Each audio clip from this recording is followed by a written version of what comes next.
अस्सलाम वालेकुम students, welcome back to my channel.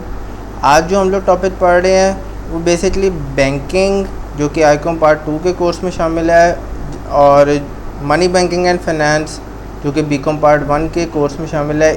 उसके हम बैंकिंग पोर्शन में से एक क्वेश्चन पढ़ेंगे जो कि है काइंड्स ऑफ बैंक्स। बेसिकली सबसे पहला क्वेश्चन ही हम लोग ये पढ़ते होते हैं जब हम लोग MBF का कोर्स स्टार्ट करते हैं बीकॉम पार्ट 1 में, जब हम लोग का बेसिकली बैंकिंग पोर्शन स्टार्ट करते हैं, क्योंकि ये बेसिक क्वेश्चन है और आगे इसी से काफ़ी हद तक कॉन्सेप्ट्स जो हैं वो आपके क्लियर होते हैं। प्रिंसिपल्स ऑफ बैंकिंग जो है वो आईकॉम पार्ट 2 के कोर्स में शामिल है। तो बैंकिंग पोर्शन में काफ़ी ऐसे क्वेश्चंस आगे आएंगे जो कि MBF का तो पार्ट होंगे, लेकिन वो प्रिंसिपल्स ऑफ बैंकिंग का पार्ट नहीं होंगे। यानी कि वो बीकॉम पार्ट 1 के सिलेबस का तो पार्ट है, लेकिन वो आईकॉम पार्ट 2 के सिलेबस का पार्ट नहीं होंगे। लेकिन ये जो क्वेश्चन है ये दोनों के सिलेबस का पार्ट है, और दोनों में ही ये क्वेश्चन जो है वो काफ़ी ज़्यादा इम्पॉर्टेंट है और आता रहता है फाइनल्स में। तो आइए शुरू करते हैं ये क्वेश्चन। सबसे पहले आता है बैंक। बैंक को सोच के हमारे जहन में एक ऐसी बिल्डिंग आती है जहाँ पर लोग पैसे का कारोबार कर रहे होते हैं, यानी कि पैसे का लेन देन कर रहे होते हैं, पैसे अपने जमा कराते हैं, पैसे अपने विड्रॉ करा रहे होते हैं, अकाउंट्स वगैरह खोलते हैं अपने। देन वहाँ पर लोग जो हैं वो अपनी प्रीशियस आर्टिकल्स वगैरह रख रहे होते हैं, जैसे ज्वेलरी होती है या कोई भी प्रॉपर्टी के पेपर्स होते हैं, बॉन्ड्स होते हैं, सिक्योरिटीज़ होती हैं, वो वहाँ पर अपने लॉकर्स में वो चीज़ें रखवा रहे होते हैं। या लोग जो हैं वो लोन्स लेने के लिए जाते हैं। तो या एक आम जनरल पर्पस होता है कि जो ज़्यादातर आवाम जाती है वो अपने बिल्स वगैरह, यानी कि यूटिलिटी बिल्स जो होते हैं वो बैंक में जमा कराने जाते हैं। लेकिन जो एक्चुअली जो बैंक की डेफिनेशन है, that's basically banking means accepting for the purpose of lending. Bank का मेन जो बेसिकली जो मकसद है वो लोगों से पैसे एक्सेप्ट कर रहा होता है, यानी कि लोग वहाँ पे डिपॉजिट करा रहे होते हैं अपना पैसा वहाँ पे जमा करा रहे होते हैं। किस मकसद के लिए? Purpose of landing. ये अब बैंक का पर्पस है, यानी कि वो लोगों से पैसे एक्सेप्ट करता है, और जो ज़रूरतमंद बैंक में आते हैं, यानी कि जो कर्ज़ा लेने आते हैं, उनको वो लेंड कर रहा होता है वो पैसा, ठीक है। And invest in the deposits of money, और जो पैसा वहाँ पर हमने डिपॉजिट कराया होता है, यानी कि जो उसने पैसा एक्सेप्ट किया होता है, वो इन्वेस्टमेंट पर्पसेस के लिए भी बैंक इस्तेमाल कर रहा होता है। वो ख़ुद भी इन्वेस्ट कर रहा होता है पैसे, जैसे किसी एक बंदे के साथ उसने पार्टनरशिप की है, लाइक मुशारका, मुदारबा वगैरह, या तो फिर वो जो लोन्स के सूरत में वो जो इन्वेस्टमेंट कर रहा होता है। कह रहा है from the public, repayable on demand और will be drawable by cheque, draft, order और अदरवाइज। यानी कि जो भी हमने पैसे उसे जमा कराए हैं वो रीपेएबल ऑन डिमांड है, यानी कि जिस टाइम हम लोग उसे डिमांड करेंगे वो हमें पैसे देने का मजाज होगा, यानी कि उसको पूरा आप कह सकते हैं कि हमारे पास पूरी अथॉरिटी है कि जब मर्ज़ी चाहें उससे पैसे हमारे अपने जो हैं वो निकलवा सकते हैं, और वो उस चीज़ का पाबंद है कि वो हमें जब भी हम लोग डिमांड करें हमारे पैसे हमारे जितनी भी हमें ज़रूरत है वो हमें वापस करें, या हम निकलवा सकते हैं, हम लोग ड्रॉ कर सकते हैं। जैसे कि यहाँ पे उसने लिखा हुआ है drawable by cheque, draft, order और अदरवाइज। डिफरेंट किस्म के निगोशिएबल इंस्ट्रूमेंट्स होते हैं, जैसे चेक होता है, डिमांड ड्राफ्ट होता है। किसी भी सूरत में हम लोग अपने पैसे निकलवा सकते हैं। आजकल प्लास्टिक कार्ड्स वगैरह, जिससे हम लोग ATM card, credit card, debit cards वगैरह कह रहे होते हैं, उनके थ्रू भी हम लोग ये सारी चीज़ें कर रहे होते हैं, ठीक है। ये बेसिकली जो डेफिनेशन है वो बैंकिंग कंपनीज ऑर्डिनेंस से ली गई है, जो कि 1960 में आया था। तो ये काफ़ी अच्छी डेफिनेशन तस्वुर की जाती है। होप सो आपको डेफिनेशन समझ आ गई होगी, क्लियर हो गया होगा कि यानी कि बैंक जो है वो हमारे से पैसे एक्सेप्ट करता है और ज़रूरतमंदों को देता है। अब वो जो ज़रूरतमंदों को देता है वो हो सकता है इन्वेस्टमेंट पर्पसेस के लिए भी दे रहा होता है। देन जो भी हमसे उसने पैसे लिए हैं वो उस चीज़ के पाबंद है कि जब भी हम उससे हम वो पैसे मांगें, यानी कि वो ड्रॉ कराने के लिए हम लोग जाएं, उससे डिमांड करें, तो वो हमें पैसे देने का पाबंद होता है। और वो हम लोग जो ड्रॉ है वो चेक के थ्रू या डिमांड ड्राफ्ट के थ्रू या किसी ऑर्डर चेक वगैरह के थ्रू हम लोग निकलवा सकते हैं। कि इन चीज़ों की डिटेल्स अगले लेक्चर्स में आती जाएंगी। अब सबसे पहले काइंड्स हम लोग अब स्टार्ट करते हैं कि आखिर कौन कौन सी काइंड्स हैं। तो सबसे पहली जो टाइप है वो अकॉर्डिंग टू इनकॉर्पोरेशन है। इसमें सबसे पहले आता है चार्टर्ड बैंक। चार्टर्ड बैंक ऐसे बैंक्स होते हैं जो कि बेसिकली किसी रॉयल ऑर्डर यानी कि किंग या क्वीन के ऑर्डर से बनाया जाए, यानी कि उनके थ्रू एक ऑर्डर पास करवाया जाए कि इस तरह का एक बैंक मुल्क में कायम किया जाए। तो that's basically a chartered bank. और चार्टर्ड बैंक बेसिकली आपके कमर्शियल बैंक के थ्रू कमर्शियल बैंक की तरह इस्तेमाल किए जाते हैं या उनके वाले फंक्शंस वगैरह परफॉर्म कर रहे होते हैं। कमर्शियल बैंक्स क्या होते हैं अगली स्लाइड्स में आपको पता चल जाएगा। इसकी एग्जांपल है चार्टर्ड बैंक ऑफ इंग्लैंड। तो ये बेसिकली बैंक्स जो हैं चार्टर्ड बैंक्स उन मुल्कों में बनाए जाते हैं जहाँ पर किंगडम वगैरह यानी कि किंग या क्वीन वगैरह होते हैं। नेक्स्ट है पर स्टैचुरी बैंक्स। तो स्टैचुरी बैंक्स ऐसे बैंक होते हैं जो कि किसी रॉयल ऑर्डर से तो नहीं बल्कि प्रेसिडेंट के किसी ऑर्डिनेंस से या प्रेसिडेंट ने कोई ऑर्डर वगैरह जारी किया होता है या स्पेशल एक्ट कोई एक्ट या कोई बिल वगैरह इस तरह का कोई लॉ वगैरह पास किया जाता है पार्लियामेंट से, जिसमें अपोजिशन और गवर्नमेंट साइड्स जो हैं वो इस बात पे इत्तेफाक करते हैं। देन एक बैंक जो है वो फॉर्म किया जाता है। तो that's basically a statutory bank. और इस बैंक का बेसिक जो मकसद है वो पैसा कमाना नहीं होता बल्कि उस मुल्क के लोगों का वेलफेयर होता है। यानी कि उस मुल्क के जो ऐसे लोग जिनको जो कि बैंकिंग जितनी भी प्रिंसिपल्स होते हैं या बैंकिंग की जो भी टर्मिनोलॉजीज़ होती हैं उनके बारे में उनको ज़्यादा इल्म नहीं होता, तो उनको बैंकिंग से रोशनास कराने के लिए या बैंकिंग से आगाही देने के लिए या बैंकिंग में हेल्पफुल होने के लिए इस तरह के जो बैंक हैं वो कायम किए जाते हैं गवर्नमेंट्स की तरफ से। तो इसकी एग्जांपल है स्टेट बैंक ऑफ पाकिस्तान। तो बेसिक इसका मकसद यही होता है कि लोगों की फलाह व बहबूद, लोगों का वेलफेयर बजाय के पैसा कमाना। इस तरह की ये पॉलिसीज़ वगैरह भी बना रहे होते हैं। Next up are according to registration. तो रजिस्ट्रेशन के लिहाज से सबसे पहले आते हैं स्केड्यूल्ड बैंक या शेड्यूल्ड बैंक, आप इससे कुछ भी कह सकते हो। उर्दू में इन्हें फहरिस्ती बैंक कहते होते हैं। तो ये बेसिकली वो बैंक होते हैं जो कि किसी मुल्क के सेंट्रल बैंक के अंडर रजिस्टर्ड होते हैं या सेंट्रल बैंक के अंडर लिस्टेड होते हैं। इन्हें आप लिस्टेड बैंक भी कहते हो। तो ये वो बैंक हैं जो कि किसी मुल्क के सेंट्रल बैंक के अंडर रजिस्टर्ड होते हैं या उसकी लिस्ट में शामिल होते हैं। और ये पाबंद होते हैं कि सेंट्रल बैंक जो भी पॉलिसीज़ बनाएगा वो उसको फॉलो करेंगे। तो किसी भी मुल्क के अंदर जितने भी कमर्शियल बैंक्स होते हैं, जैसे कि मैंने यहाँ पे हबीब बैंक लिमिटेड लिखा हुआ, तो पाकिस्तान के अंदर मौजूद जितने भी कमर्शियल बैंक्स हैं वो सारे ऑलमोस्ट स्केड्यूल्ड बैंक हैं या लिस्टेड बैंक हैं या फहरिस्ती बैंक हैं। फिर आते हैं नॉन स्केड्यूल्ड बैंक्स। अब ये बड़े रेयरली नज़र आ रहे होते हैं। ये वो बैंक्स होते हैं जो कि बेसिकली किसी भी मुल्क के जो सेंट्रल बैंक होता है उसके अंडर रजिस्टर्ड नहीं होते। ये अपनी पॉलिसीज़ खुद ही बना रहे होते हैं, इनके लॉज भी अपने ही होते हैं, इनके इंटरेस्ट रेट्स भी अपने ही होते हैं। ये किसी के अंडर काम नहीं कर रहे होते, इनकी अपनी मैनेजमेंट ही होती है। तो इस तरह के बैंक जो हैं वो ज़्यादा देर चलते नहीं होते। स्पेशली पाकिस्तान जैसे कंट्रीज़ में इनका ज़्यादा तसव्वुर नहीं है, क्योंकि इनका सर्वाइवल मार्केट के अंदर बहुत ज़्यादा मुश्किल हो जाता है। क्योंकि एट द एंड इनको बैंक जो सेंट्रल बैंक होता है उसकी तरफ से कोई इन्हें हेल्प वगैरह भी नहीं मिलती अनटिल एंड अनलेस ही अपने आप को रजिस्टर ना करा लें अंडर सेंट्रल बैंक। तो पाकिस्तान में एक बैंक था अल फैसल इन्वेस्टमेंट बैंक, तो वो बेसिकली नॉन स्केड्यूल्ड बैंक या नॉन लिस्टेड बैंक या इसे गैर फहरिस्ती बैंक भी कहते हैं।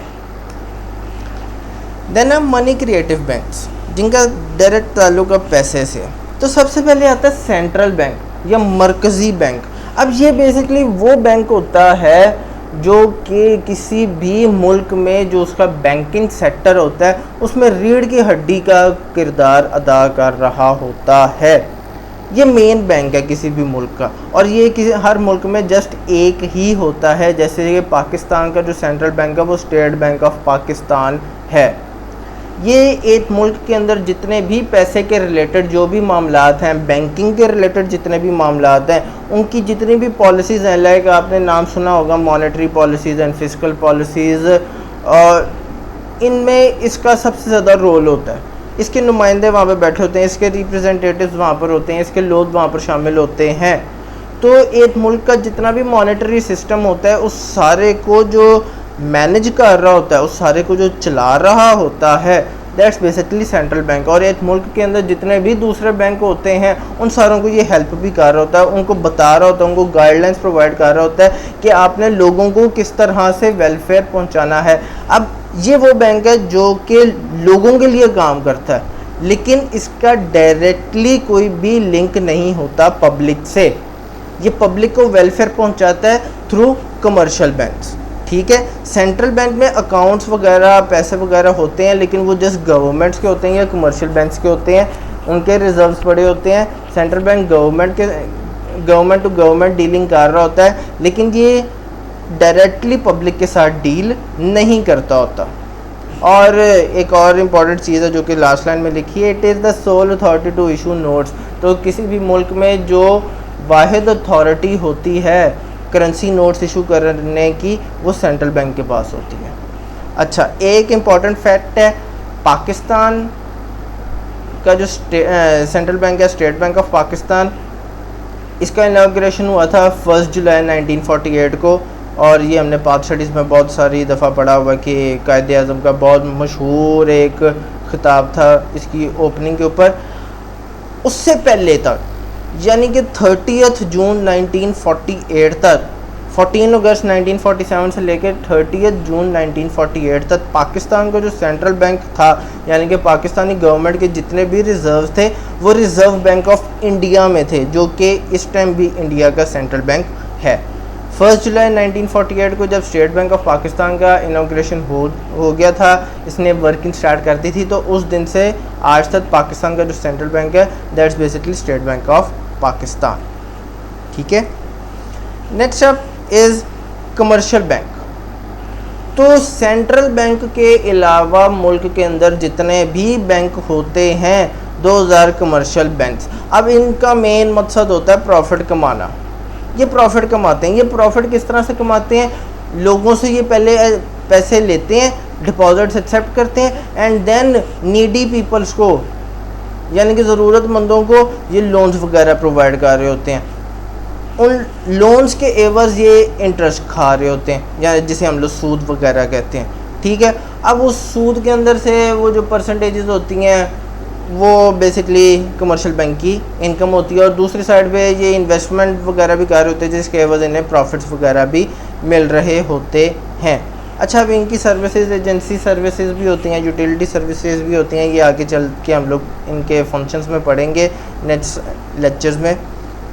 तो यहाँ पे एग्जांपल लिखी हुई है, allied bank of Pakistan, Habib bank limited, ये सारे जो हैं वो आपके कमर्शियल बैंक हैं। आया कि ये गवर्नमेंट बैंक्स भी होते हैं, ये प्राइवेट बैंक्स भी होते हैं, ये दोनों तरह के हो सकते हैं।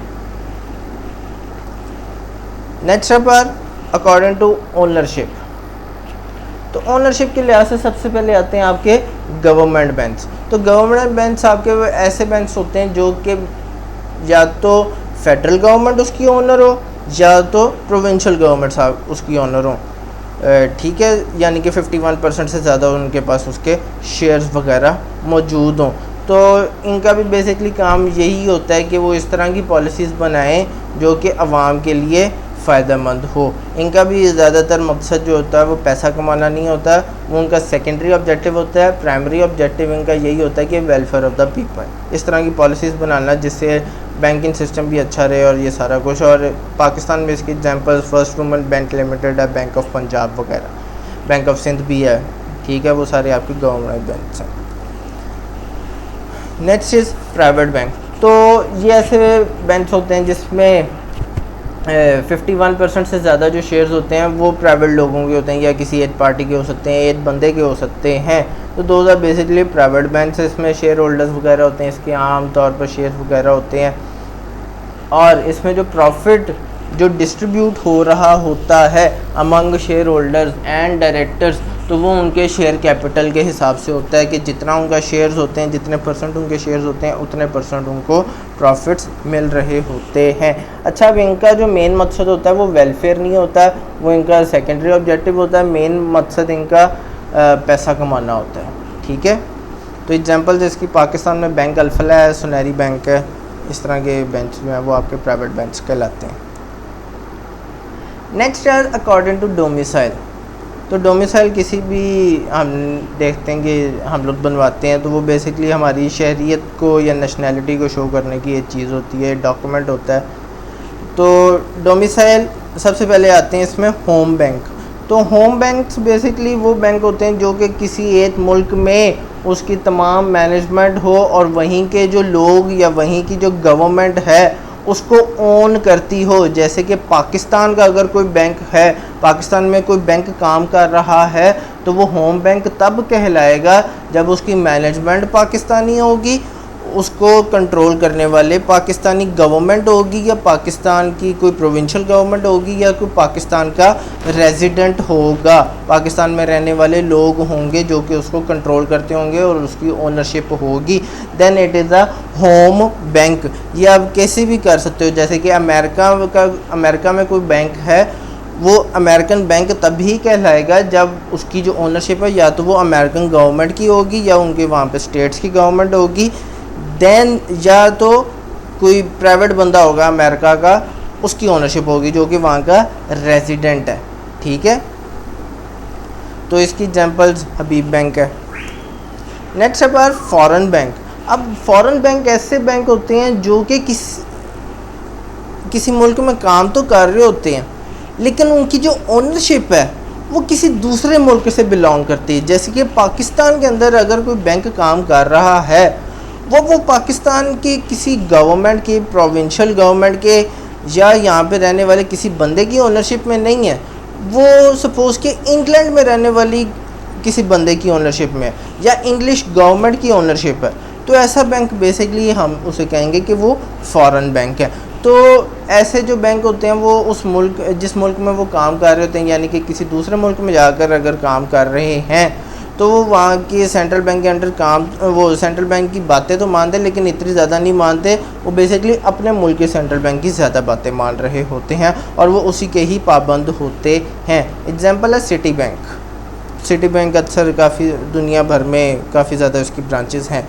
सिमिलरली हबीब बैंक भी फ़ॉरेन बैंक कहलाएगा अगर तो वो यूएई के हिसाब से है, वहाँ पर इसकी ब्रांचेस हैं दुबई वगैरह में। Next up is development banks. अच्छा, अब डेवलपमेंट बैंक्स ऐसे बैंक होते हैं जो कि किसी दौर के तरक्याती काम कर रहे होते हैं, तरक्की दे रहे होते हैं किसी चीज़ को। तो सबसे पहले हैं एग्रीकल्चरल डेवलपमेंट बैंक। तो ये स्पेशली डिज़ाइन किए जाते हैं, बनाए जाते हैं, इनका कॉन्सेप्ट लाया जाता है जो कि जस्ट फॉर एग्रीकल्चर हो, ज़राअत के लिए हो, ज़रूरी कामों के लिए हो, यानी कि फार्मर्स को इंसेंटिव्स वगैरह प्रोवाइड करने के लिए हो, ज़मीन ख़रीदने के लिए हो, सीड्स ख़रीदने के लिए, फर्टिलाइज़र्स ख़रीदने के लिए, या उनको चीज़ों को बेचने के लिए या मार्केट तक ले जाने के लिए, ट्रांसपोर्टेशन के लिए। तो ऐसी तमाम जो फैसिलिटीज़ जो उनका ताल्लुक़ ज़राअत से है उनके लिए ज़रूरी तरक्याती बैंक वगैरह बनाए जाते हैं, जैसे कि एग्रीकल्चरल डेवलपमेंट बैंक्स हैं। तो एग्जांपल इसकी ज़रूरी तरक्याती बैंक लिमिटेड है, ZTBL जिसे आमतौर पे हम कहते हैं। नेक्स्ट यहाँ पे है इंडस्ट्रियल डेवलपमेंट बैंक।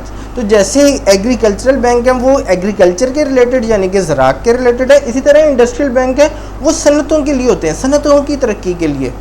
ठीक है, वो इंडस्ट्रीज़ को फैसिलिटेट कर रहे होते हैं, इंडस्ट्रियल सेक्टर को फैसिलिटेट करते हैं। तो इसकी एग्जांपल है industrial development bank of Pakistan, IDBP। Next है रीजनल डेवलपमेंट बैंक। अब ये ऐसे बैंक होते हैं जो कि किसी एक पर्टिकुलर रीजन के लिए हों, दुनिया के किसी एक पर्टिकुलर रीजन, यानी कि वहाँ उस रीजन में मौजूद जो कंट्रीज़ हैं उनकी गवर्नमेंट्स को हेल्प आउट करने के लिए इस तरह के बैंक वगैरह बनाए जाते हैं। जैसे कि एशियन डेवलपमेंट बैंक है जो कि एशिया के जो कंट्रीज़ हैं उनकी गवर्नमेंट्स को हेल्प आउट करते हैं ताकि वो अपने मुल्क में एडवांसमेंट्स ला सकें, अपने मुल्कों को बेहतरी की तरफ ले जा सकें। Then is international development bank. अब ये वो बैंक हैं जो कि पूरी दुनिया के लिए, पूरी कुर्राए अर्ज़ के लिए। ठीक है, तो ये तमाम मुल्कों की बेनिफिट्स के लिए कर रहे होते हैं, पूरे दुनिया की इकोनॉमिक डेवलपमेंट का ये सोचते हैं, उनको असिस्ट वगैरह कर रहे होते हैं कंट्रीज़ वगैरह को। तो इसकी एग्जांपल है international bank of reconstruction and development, इसे उर्दू में हम लोग बैनुल अक़वामी तरक्याती बैंक भी कहते हैं। देन अकॉर्डिंग टू फंक्शंस, सबसे पहले सेविंग्स बैंक। तो बेसिकली इन बैंकों का जो काम होता है वो लोगों को इंकरेज करना होता है कि वो ज़्यादा से ज़्यादा अपनी इनकम्स में से सेव करें पैसा, एंड देन उन सेविंग्स को बैंकों में लाकर डिपॉजिट करा दें, ताकि उनको टाइम बिंग के साथ उस पैसे में मल्टीप्लिकेशन होती रहे, यानी कि उनको कोई प्रॉफिट्स वगैरह उसके ऊपर मिलते रहें। ठीक है, ताकि उनकी जो सेविंग्स हैं वो इंक्रीज़ होती रहें। इसके examples basically national saving centre है, या इसके अलावा जितने भी कमर्शियल बैंक काम कर रहे होते हैं किसी मुल्क में, वो सारे savings bank as a saving bank भी काम करते हैं। वहाँ पर सेविंग्स बैंक की फैसिलिटीज़ प्रोवाइड की जाती हैं सारे कमर्शियल बैंक्स पर। देन इज़ एक्सचेंज बैंक, इन्हें हम लोग मुबादला बैंक भी कहते हैं। ये बेसिकली डील करते हैं आपके फ़ॉरेन एक्सचेंज के साथ, यानी कि फ़ॉरेन करेंसी के साथ। अब इनका जो मेन जो क्लाइंट होता है, जो कस्टमर होता है, वो आपके इंपोर्टर्स या एक्सपोर्टर्स होते हैं, जिन्होंने फ़ॉरेन एक्सचेंज में डील करना होता है। या तो इन्हें रकम बाहर से आ रही होती है, या तो इन्होंने रकम बाहर भेजनी होती है, तो वो उसकी कन्वर्जन के लिए काम कर रहे होते हैं। जैसे कि पाकिस्तान में रहने वाला एक बंदा है, उसने बाहर चीज़ें बेची हैं, उसे सपोज़ के सऊदी रियाल आने हैं, तो उसने रियाल जो है वो पाकिस्तानी रुपये में कन्वर्ट कराना है, तो वो इन एक्सचेंज बैंक्स के पास जाएगा। ठीक है, तो इसकी एग्जांपल वेस्टर्न यूनियन है, बहुत मशहूर है। इसके अलावा भी जैसे सेविंग्स बैंक का फैसिलिटी तमाम कमर्शियल बैंक्स देते हैं, इसी तरह एक्सचेंज बैंक की भी फैसिलिटीज़ या जो फंक्शंस हैं वो जो फंक्शन है वो तमाम कमर्शियल बैंक परफॉर्म करते हैं in Pakistan. Then is investment bank. ये बेसिकली आप इसे कह सकते हैं कि लोगों को इंकरेज करते हैं कि वो अपना पैसा पहले तो सेव करें एंड देन उसको इन्वेस्ट करें, या आप इनसे लोन्स लें ताकि आप उस पैसे को अपने बिज़नेस की बेहतरी के लिए, बिज़नेस को डेवलप करने के लिए, बिज़नेस को एक्सपेंड करने के लिए, उस स्कोप को बढ़ाने के लिए उसमें वो पैसा इन्वेस्ट करें। ये आप ये कह सकते हैं कि कैपिटल प्रोवाइडिंग बैंक्स भी होते हैं। ये आपको कैपिटल वगैरह दे रहे होते हैं, कैपिटल असिस्ट कर रहे होते हैं, असिस्टेंस दे रहे होते हैं कैपिटल इंक्रीज़ करने के लिए। तो इसकी एग्जांपल्स हैं basically investment corporation of Pakistan या नेशनल इन्वेस्टमेंट ट्रस्ट। इसके अलावा तमाम कमर्शियल बैंक्स जो हैं वो भी investment bank as an investment bank अपनी जो ड्यूटीज़ हैं वो परफॉर्म करते हैं। Then mortgage bank. मॉर्टगेज होता है रहन रखना, या इसे गिरवी भी कहते हैं। तो ऐसे तमाम बैंक जो कि बेसिकली आपकी मूवेबल और इमूवेबल प्रॉपर्टी के अगेंस्ट आपको लोन्स वगैरह प्रोवाइड करते हैं, that's basically your mortgage bank. तो मूवेबल प्रॉपर्टी आपकी ज्वेलरी वगैरह हो सकती है, देन इमूवेबल प्रॉपर्टी आपके कोई लैंड के पेपर्स वगैरह, बिल्डिंग के पेपर्स, मशीनरी वगैरह, इस तरह की चीज़ें हो सकती हैं। इनके अगेंस्ट आपको जो लोन्स मिलते हैं दैट्स बेसिकली मॉर्टगेज बैंक। ये गिरवी वगैरह का आपका सिस्टम होता है। तो ये भी ऑलमोस्ट तमाम कमर्शियल बैंक्स ये भी काम प्रोवाइड कर रहे होते हैं। फिर कुछ सब्सिडरी टाइप्स हैं, कुछ दूसरे बैंक हैं, जिसमें सबसे पहले आते हैं आपके इस्लामिक बैंक्स। तो इस्लामिक बैंक तमाम वो बैंक होते हैं जहाँ पे बेसिकली रिबा फ्री काम हो रहा होता है, इंटरेस्ट फ्री काम हो रहा होता है, according to Islamic golden Islamic principles काम हो रहा होता है। तो पाकिस्तान में मीज़ान बैंक जो है वो या बैंक अल-फलाह भी इस्लामिक बैंकिंग की फैसिलिटीज़ प्रोवाइड कर रहा है। यहाँ पर जो भी काम होता है वो सूद के बगैर होता है, Riba free, interest free banking जो कि हमारे कॉन्स्टिट्यूशन में भी शामिल है, वो उसके अकॉर्डिंगली ये बैंक जो है वो काम कर रहे होते हैं। देन है कंसोर्शियम बैंक। अच्छा, कंसोर्शियम बैंक जो है ना वो आप कह सकते हो कि एक तरह की ना पार्टनरशिप टाइप ही होती है। एक बैंक दूसरे बैंक के साथ मिल के उनको लॉन्ग टर्म फाइनेंस वगैरह प्रोवाइड कर देते हैं ताकि वो जो है वो मज़ीद काम कर सकें, यानी कि दो बैंक जो है वो आपस में एक कॉम्बिनेशन सा बना देते हैं और फिर वो दूसरे बिजनेस हाउसेस को लॉन्ग टर्म फाइनेंसेस वगैरह प्रोवाइड कर रहे होते हैं। लास्ट पे आपके स्कूल बैंक्स। तो स्कूल बैंक ऐसे बैंक होते हैं जो कि बेसिकली बच्चों को स्कूल्स में जाकर उनको गाइड वगैरह करते हैं कि आपकी जो पॉकेट मनी है, आप उस पॉकेट मनी में से अपने पैसे कुछ सेव करें और उसको बैंक में डिपॉजिट कराएं। And this creates just a feeling, a sense of savings in children, जो कि उनको फ्यूचर में काम आ सकती है। और इसका ऐसा कुछ ज़्यादा कॉन्सेप्ट नहीं है। पाकिस्तान में माइनर बैंकिंग होती तो है, लेकिन बहुत ही कम लेवल के ऊपर, बहुत ही छोटे पैमाने के ऊपर माइनर बैंकिंग होती है पाकिस्तान के अंदर। So that was our topic. Hope so आपको समझ आ चुका होगा। ज़्यादा मुश्किल नहीं है, ज़्यादा हेडिंग्स ज़रूर हैं, लेकिन काफ़ी हद तक जो स्टार्टिंग में जो हेडिंग्स थी वो काफ़ी हद तक रिपीट ही होती रही हैं। और सेंट्रल बैंक, इतना एक चीट आपको मैं बता दूं कि जो बैंक है, जो बैंक की एक्चुअल डेफिनेशन है और जो कमर्शियल बैंक की जो एक्चुअल डेफिनेशन है वो सेम है, ठीक है। और ये अगले क्वेश्चंस में आपको मज़ीद इस तरह के चीट्स स्पेशली इन सब्जेक्ट्स में आपको मिलते रहेंगे। तो एक चीट ये है कि बैंक की जो डेफिनेशन है और जो कमर्शियल बैंक की डेफिनेशन है वो ऑलमोस्ट सेम है, आप उसको इंटरचेंज कर सकते हो, ठीक है। तो दैट वाज अ लेक्चर। तो अगर तो आपको लेक्चर पसंद आया तो do give it a thumbs up and do subscribe my channel, और बेल आइकन आपने लाजमी दबाना ताकि आपको फ्यूचर के अंदर जितने भी आपको लेक्चर्स हैं वो आपको नोटिफाई किए जा सकें। Thank you.